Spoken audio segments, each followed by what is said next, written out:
जय हिंद बच्चों। आज हम संज्ञा के बारे में जानेंगे। संज्ञा संज्ञा किन वर्णों के मेल से बना है? संज्ञा दो वर्णों के मेल से बना है।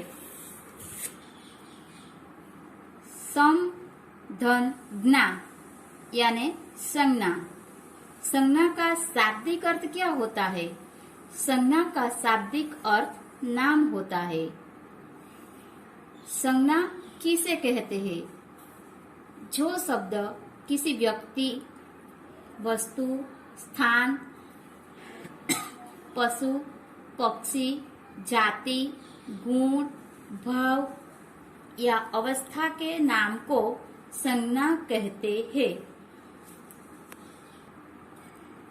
देखो बच्चों, हमें फिर से देखेंगे। संज्ञा दो वर्णों के मेल से बना है। सम धन ज्ञा यानी संज्ञा। संज्ञा का शाब्दिक अर्थ नाम होता है। संज्ञा किसे कहते हैं? जो शब्द किसी व्यक्ति, वस्तु, स्थान, पशु, पक्षी, जाति, गुण, भाव या अवस्था के नाम को संज्ञा कहते हैं। जैसे मोहन खेल रहा है। दूसरा वाक्य, लाल किला दिल्ली में स्थित है। तीसरा वाक्य, राधा पुस्तक पढ़ती है। और चौथा वाक्य, बुढ़ापा किसी को अच्छा नहीं लगता। देखो, ये वाक्य में पहला जो वाक्य है, इसमें मोहन खेल रहा है, तो जो मोहन है वो कोई व्यक्ति का नाम दिखाता है, कोई व्यक्ति का नाम का बोध कराते हैं। दूसरे वाक्य में लाल किला दिल्ली में स्थित है, ये दिल्ली स्थान का बोध कराते हैं। तीसरा वाक्य, राधा पुस्तक पढ़ती है, यहाँ पुस्तक हमें वस्तु का बोध कराते हैं। और चौथा वाक्य में बुढ़ापा किसी को अच्छा नहीं लगता, बुढ़ापा ये हमें भाव का बोध कराते हैं। अब संज्ञा के प्रकार है वो हमें जानेंगे। संज्ञा के 5 प्रकार है। एक, व्यक्तिवाचक संज्ञा। दूसरा, जातिवाचक संज्ञा। तीसरा, समूहवाचक संज्ञा। चौथा, द्रव्यवाचक संज्ञा। पांचवा, भाववाचक संज्ञा। तो बच्चों, हमें संज्ञा के 5 प्रकार देखे, लेकिन हमें 2 ही प्रकार यहाँ जानेंगे। देखो बच्चे, यहाँ पहला जो प्रकार है व्यक्तिवाचक संज्ञा। तो व्यक्तिवाचक संज्ञा किसे कहते हैं? तो किसी खास व्यक्ति, प्राणी या स्थान को सूचित करने वाली संज्ञा को व्यक्तिवाचक संज्ञा कहते हैं। फिर से देखो, व्यक्तिवाचक संज्ञा किसे कहते हैं? किसी खास व्यक्ति, प्राणी या स्थान को सूचित करने वाली संज्ञा को व्यक्तिवाचक संज्ञा कहते हैं। जैसे आशा विमान चलाती है। दूसरा वाक्य, नर्मदा गुजरात की सबसे बड़ी नदी है। तीसरा, हिमालय भारत का सबसे ऊंचा पर्वत है। चौथा, नीम गुणकारी पेड़ है। यहाँ जो उदाहरण दिए है, इसमें जो रेखा की है वो शब्द हमें देखना है। तो पहला वाक्य है, इसमें आशा, आशा विमान चलाती है। आशा कोई खास व्यक्ति का नाम का बोध होता है, इसलिए ये व्यक्तिवाचक संज्ञा है। दूसरा वाक्य में नर्मदा गुजरात की सबसे बड़ी नदी है, तो नर्मदा ये भी कोई खास नदी का नाम का बोध कराती है। दूसरा वाक्य में हिमालय भारत का सबसे ऊंचा पर्वत है।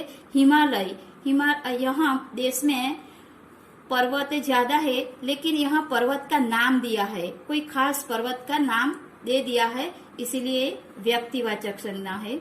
और चौथा वाक्य में नीम गुणकारी पेड़ है। वैसे तो पेड़ ज्यादा है, बहुत प्रकार के पेड़ होते हैं, लेकिन यहाँ नीम का नाम ले लिया है, नीम के पेड़ को ही गुणकारी का बोला है, इसीलिए नीम ये व्यक्तिवाचक संज्ञा है।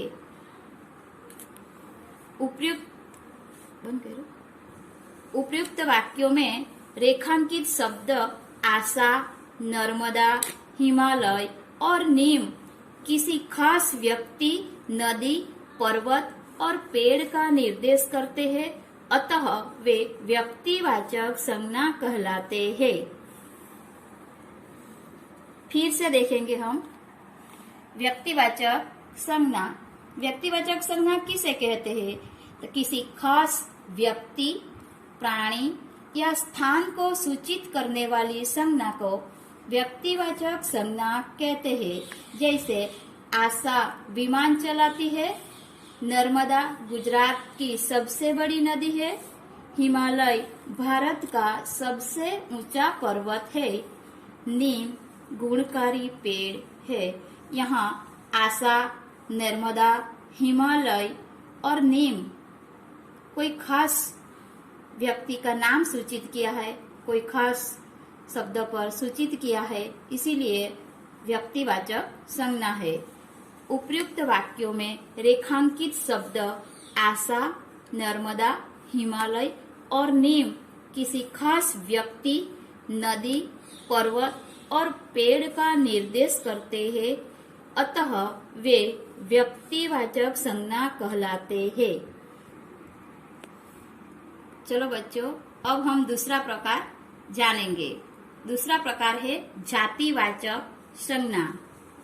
जातिवाचक संज्ञा किसे कहते हैं? जो शब्द संपूर्ण जाति का बोध कराते हैं वे जातिवाचक संज्ञा कहलाते हैं। जैसे हमारे देश को सैनिक बहादुर है, फिर से हमारे देश के सैनिक बहादुर है। दूसरा, हमारी गाय का नाम गौरी है। तीसरा, नदी को लोक माता कहते हैं। और चौथा वाक्य, कुत्ता वफादार प्राणी है। देखो यहाँ फिर से जातिवाचक संज्ञा किसे कहते हैं? तो जातिवाचक संज्ञा जो शब्द संपूर्ण जाति का बोध कराते हैं वो जातिवाचक संज्ञा कहलाते हैं। जैसे हमारे देश के सैनिक बहादुर है। दूसरा, हमारी गाय का नाम गौरी है। तीसरा, नदी को लोक माता कहते हैं।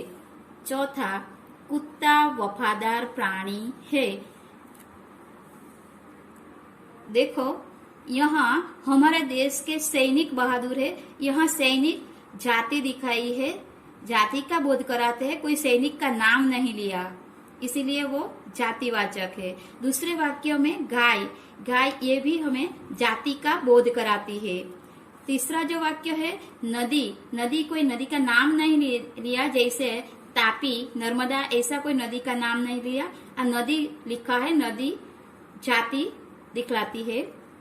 और चौथे वाक्य में कुत्ता वफादार प्राणी है, कुत्ता ये भी हमें जाति का बोध कराते हैं। उपयुक्त वाक्यों में रेखांकित शब्द सैनिक, गाय, नदी और कुत्ता ये शब्द संपूर्ण जाति का बोध कराते हैं, अतः वे जातिवाचक संज्ञा कहलाते हैं। देखो बच्चे, अब हम स्वाध्याय करेंगे। नीचे दिए गए संज्ञा शब्द को कोष्ठक में उचित स्थान पर रखिए। यहाँ संज्ञा दी गई है भारत, हिमालय, नदी, वीर सावरकर, सैनिक, नर्मदा, पर्वत, नीम का पेड़। तो कौन सा शब्द व्यक्तिवाचक है और कौन सा शब्द जातिवाचक है, इसे हमें पहचानना है। तो पहला है भारत। भारत ये देश का नाम दिया गया है जो व्यक्तिवाचक है, इसीलिए इसको व्यक्तिवाचक के यहाँ लिखना है। दूसरा है हिमालय। तो हिमालय ये भी व्यक्तिवाचक है, कारण के क्योंकि पर्वत पर्वत का नाम दिया गया। पर्वत जाति में आता है, लेकिन यह हिमालय पर्वत, हिमालय उसका नाम दिया है, इसीलिए वह व्यक्तिवाचक संज्ञा। यहाँ हिमालय व्यक्तिवाचक में लिखना है। नदी, नदी ये इसकी जाति दिखाती है। नदी कोई व्यक्ति का, यानी कि तापी, नर्मदा ऐसा कोई नाम नहीं लिखा, तो वो जाति दिखलाती है, इसलिए यहाँ जातिवाचक संज्ञा में लिखना है। वीर सावरकर, वीर सावरकर कोई खास व्यक्ति का नाम है, तो यहाँ व्यक्तिवाचक संज्ञा में लिखना। सैनिक, सैनिक जाति दिखाता है, इसलिए जातिवाचक संज्ञा में। नर्मदा खास नदी का निर्देश करते हैं, नदी का नाम है, तो ये व्यक्तिवाचक संज्ञा में। पर्वत, पर्वत हमें जाति दिखाता है, तो जाति का बोध कराते हैं, इसीलिए हमें जातिवाचक में लिखना। नीम का पेड़, वैसे तो पेड़ ज्यादा है, यहाँ नीम नाम दिया गया है, इसलिए व्यक्तिवाचक संज्ञा में लिखना है। देखो संज्ञा कितनी आसान है। तुम्हें इस संज्ञा को अच्छे से अच्छे अक्षर निकालकर अपनी नोटबुक में लिखना है। Thank you.